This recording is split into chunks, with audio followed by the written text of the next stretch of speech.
Hi, welcome to A Quiet Rebellion Against the Ordinary podcast, and I am super excited today to have Katie Oman with me. She's the happiness lady, an author, and quite a remarkable human being. So welcome.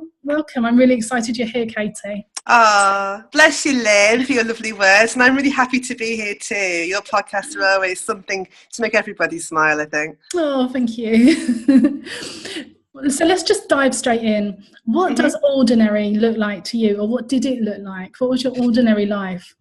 One of my biggest insults that could be hurled my way is somebody called me beige, boring, or a sheep.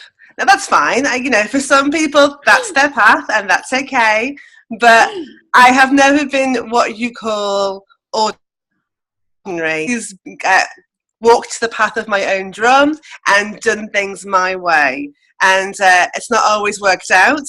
I've had a lot of misfires and a lot of walking down the wrong path, but I've never lost that thing of knowing that I don't want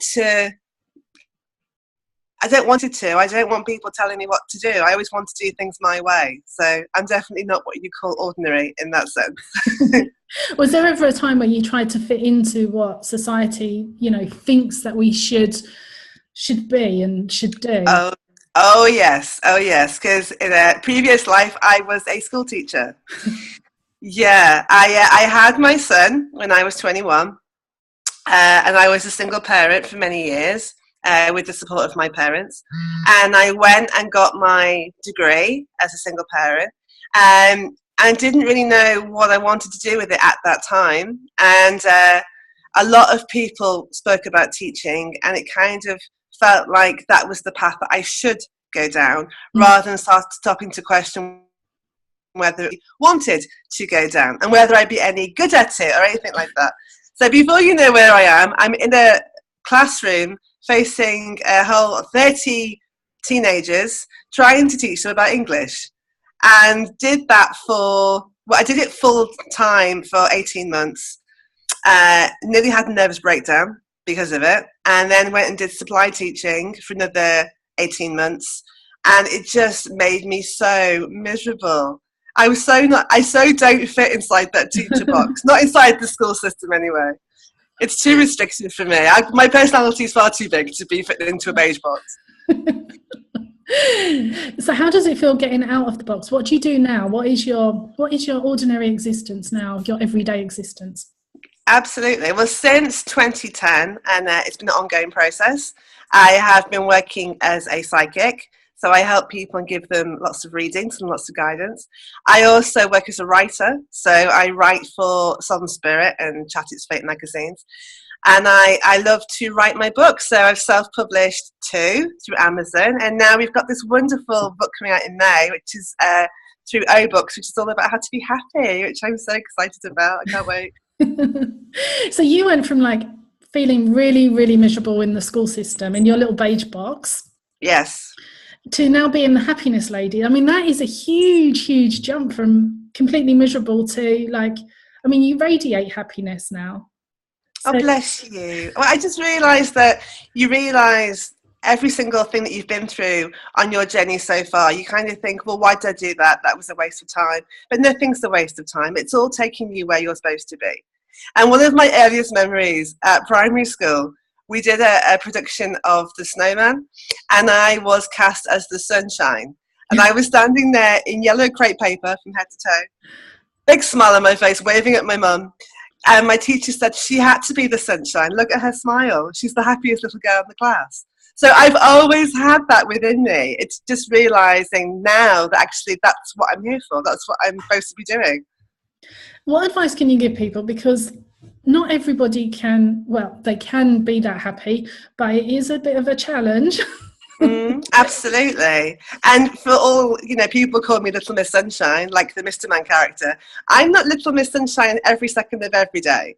I have had my issues. I've had issues with depression and anxiety and all that kind of thing. But the key thing to realise is you always have a choice. In every moment, you can choose how you feel. You are not a slave to your thoughts. You are not a slave to what's going on inside your head. And if it's not working for you, then choose another thought. And yes, there are times when it will be easier than others. But if you're really struggling with it, don't beat yourself up about it. Don't come to the table with more anger and judgment and fear, because that's not going to make you happy.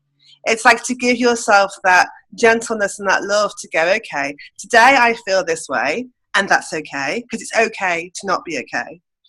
But tomorrow I'm going to try again. And if that kind of feeling of not being okay goes on for weeks and weeks and months, then to know that maybe go and speak to somebody who can help you. You know, you don't have to suffer on your own. There is help available for you. So it's just to be very aware of what's going on inside your head and how you feel. Because most of us are so busy and so stressed with our day-to-day lives, we never really check in with ourselves and say, okay, how am I feeling today? And what is this feeling trying to tell me? Yeah. That's really good advice. I know that most of us, you know, I will put my hands up here. Sometimes in the evening, I don't feel particularly happy and I want that chocolate bar or I want something external to make me happy. I think I've just lost your video. No, yes. Yeah. Yes, I'm back. Sorry, my phone glitched out. I do apologise. Technology is great when it works. Yeah, absolutely. There have been times when even I have reached for the bottle of wine and the chocolate bar and all that kinds of things. And, you know, in the short term, stuff like that will make you happy while you're momentarily drinking or eating or whatever, or reality TV or anything like that. But you can't carry on that path indefinitely, because if you do, you're going to end up feeling worse than you do when you started. Alcohol highlights how you feel before you start drinking. So if you're depressed and fed up when you start drinking, you're going to be even more fed up and depressed the time you go to... Are we back? Sorry, apologies. It's okay, it adds to the fun. Okay. And of course, if you continue to eat chocolate, then you'll continue to have a waistline that grows and grows. And we've all been down that path as well. So it's, yes, they work in the short term, but to find happiness that comes from your core in the long run is better for you than looking at quick fixes. I mean, shopping's another one that people think that's going to make them happy. They go down the shops Saturday afternoon. I mean, I used to when I was younger. That was our thing. We used to go shopping. I don't do that. Absolutely. And we've all been there. I've tried shopping. I've tried many relationships with men that don't always work. I've tried partying. I've tried many different things over the years to kind of fill that hole that was within me. And it was only kind of really when I stopped to kind of look at myself and look at my life and look at what was going on and realizing that I needed to create a foundation of happiness for myself. Look within to get the happiness I wanted. Stop trying to look for it without, because it wasn't going to work long term. And so I realized the three big things to making yourself happy are gratitude. So be grateful for what you have. Stop looking for what you don't have.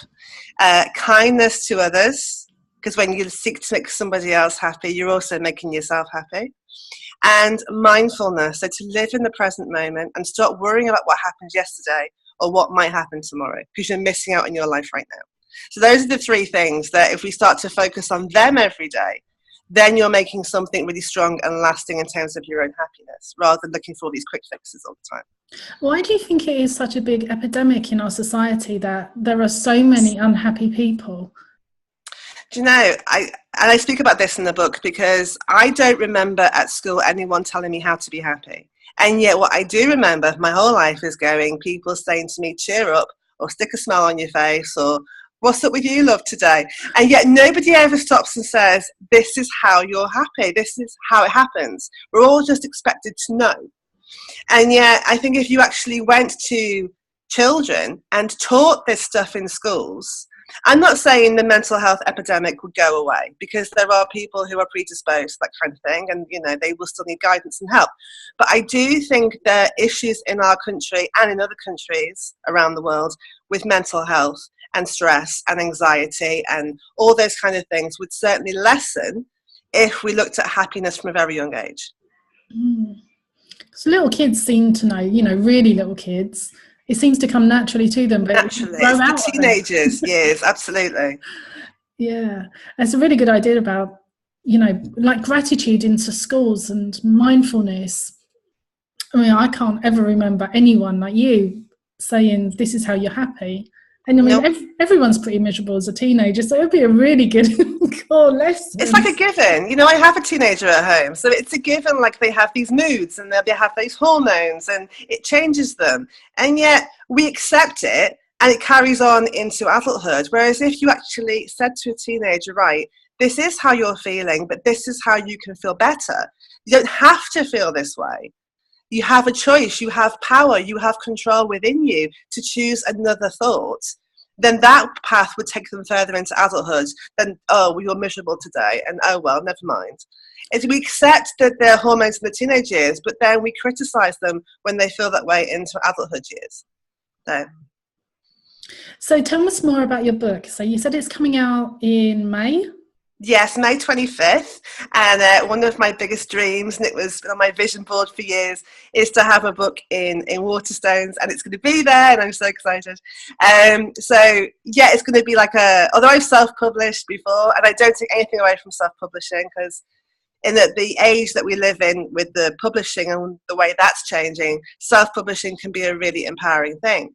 But to actually have a book that's published on the more traditional routes was certainly something that's been great for me. And the whole thing about this book is that it does put the power back in the reader's hands. So we look at what's blocking you from your happiness. So things like overthinking, things like comparison, things like unforgiveness. And I help you to flip them around and work through them. And then by the same token, we're looking at what I've spoken about before, about gratitude and mindfulness and kindness and other things that you can bring in so that you can encourage your happiness to blossom every single day.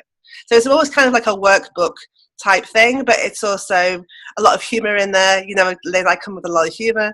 I think if people are laughing, they're also listening. You're not boring the pants off them.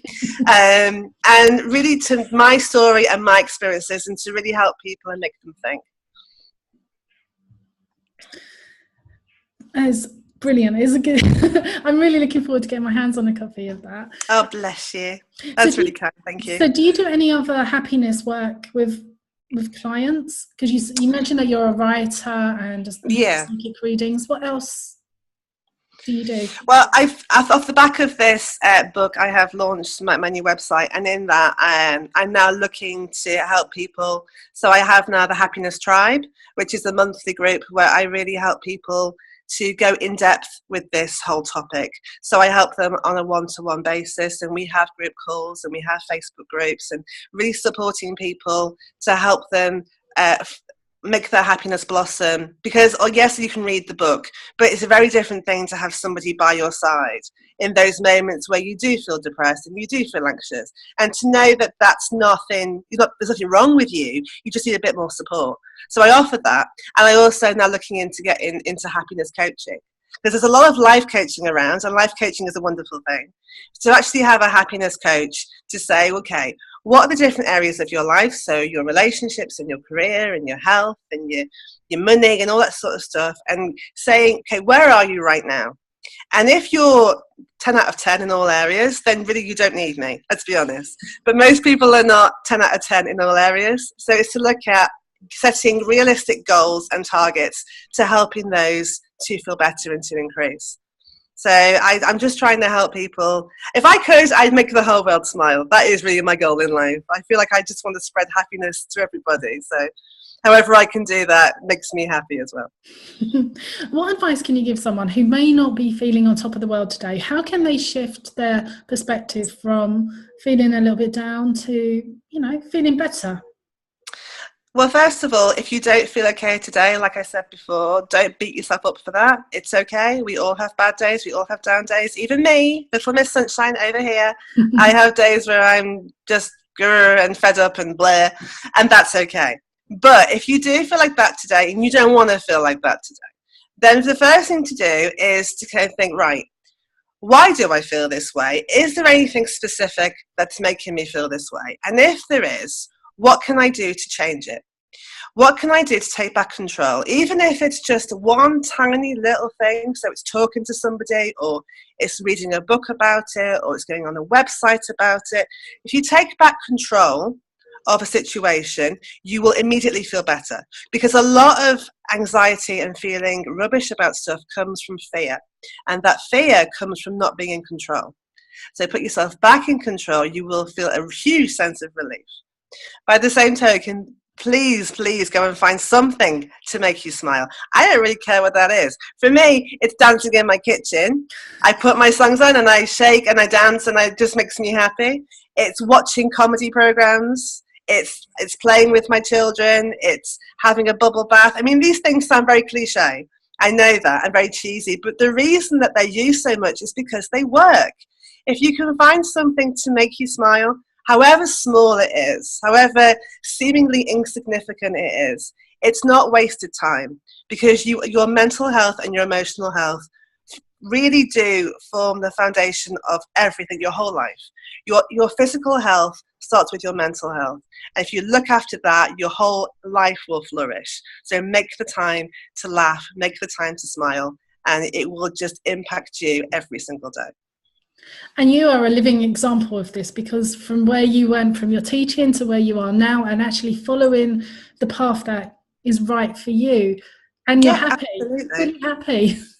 Well, I am. And the thing is, I wrote this book when I was going through the breakup of my marriage. If I can be happy, anyone can be happy, you know? It's just it starts within you, and it starts within the way you think. And once you realize that, it doesn't really matter what's going on in your external life. Yes, okay, if we're all lottery winners, we can all be happy, right? But ultimately, it doesn't really matter what's going on the outside. You still have the power and control within you to find your own happiness. Good advice. Thank you. So what is next for you? I mean, obviously your book is a big deal and it's coming out. Yeah, and at the moment I'm very kind of working on that, and lots of promotion and getting my name out there, lots of different pies going on, which is great. But I am starting writing my next book, because I realised when I was writing this one that one of the big things that stops people being happy is the fact that most people don't like who they are. Right? And I know, and you know, that I've been on this huge journey to accept and like the person that I am, because I spent most of my life not liking the person that I am. And for the last 2 years, I've really been on that journey. And so the next book that I'm writing is then to help people start to love and accept the person they are. When will you get this one finished? I don't know. And the thing is, you know, as a writer yourself, Lyn, that I know now that writing is an organic process, and if you sit down and try and force it to happen, sometimes that's not great. I've tried to write numerous books over the years, and because I've forced it, it hasn't worked, and I've had to walk away from it. The happiness book was very organic, and once I got into the flow of that, the words just flew out of me. And so this self-love book I'm writing, I've probably done about half the first draft. So, but I'm not putting pressure on myself. I think when the time is right, I'll finish it and get that out. At the moment, I'm focusing on being Little Miss Happy, and this will be like the next step of that. So, yeah. Let's talk about books, because I know that a lot of people have this burning desire within them to write a book, but the process in itself is not as easy as that. Otherwise, we'd all be authors. Yeah, I do believe we all have the potential to write a story, because we all have lives that have experiences and impact on other people, and nobody lives in a bubble. And if you do live in a bubble, that's also a story. We want to know about your bubble. For me, it was because I wrote my first book, Chasing Rainbows, when my twins were babies. And every time they went to bed, I would sit my bum at the computer, because you have to be quite strict. I think if you've got time to watch telly or go on social media, you have time to write. So it's about priorities, right? My other thing was that I realized when I first started writing, I was really hard on myself, and I was like my editing as I went, and that doesn't work. You can't edit as you write your first draft. It just doesn't work.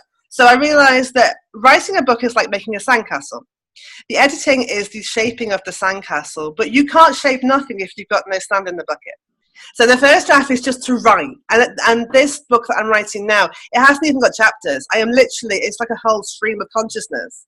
Yes, it's got grammar, of course, full stops and commas and all, but I'm just writing. And then I'll go back afterwards and sit and put it all in the right places and stuff. So many people set themselves this like unreachable bar, like they have to be Shakespeare or something. And it's like, you don't have to put so much pressure on yourself. Just sit down, and once you turn that tap on, once you start to write anything, the words will come. And it doesn't matter if they're rubbish, because you can go back and work that out afterwards. Just get something down, and the idea will change, and it will flow, and it might, alter as you go along. That's also okay. My second book didn't finish the way I started it, but it became its own thing, and that's also fine. So yeah, it's a process, definitely. So for people who don't know about you, you wrote Chasing Rainbows, which is a novel. And what was your second one? Little White Feathers, which is a non-fiction book about how to connect with the angels. And both of those two books, like I say, were self-published through Amazon and written under my married name of Katie Golby. So this is the first book where it's almost getting back to me, and it's written under my maiden name, and it's it's been the whole thing about writing has been a process for me and been a real journey. And the more I write, the better I am getting at it. So not just the actual book itself, but the actual process, I'm getting better at it as well. So if I look back to when I started in 2014, it's a very different place to where I am now. Well, thank you. Where can people find you, Katie? Well, my website is that easy now. It's katieoman.co.uk. You go on there, and it's got all my links to my social media. It's got my contact page. It's got all the readings I offer. It's got all the pre-order stuff for the book. So all the happiness tribe, everything is on there. So katieoman.co.uk. Come along and we can have a chat, and I can help you be happy. And the book is the 25th of May, comes out. Yeah. Yes. And where can people get it from? They get it from Waterstones, obviously, and from Amazon, Barnes & Noble. And on the 24th of May, I'm giving a talk at Watkins in Covent Garden in London about how to be happy, which is also a really big dream come true for me. So it's like an unofficial launch thing for me. Well done.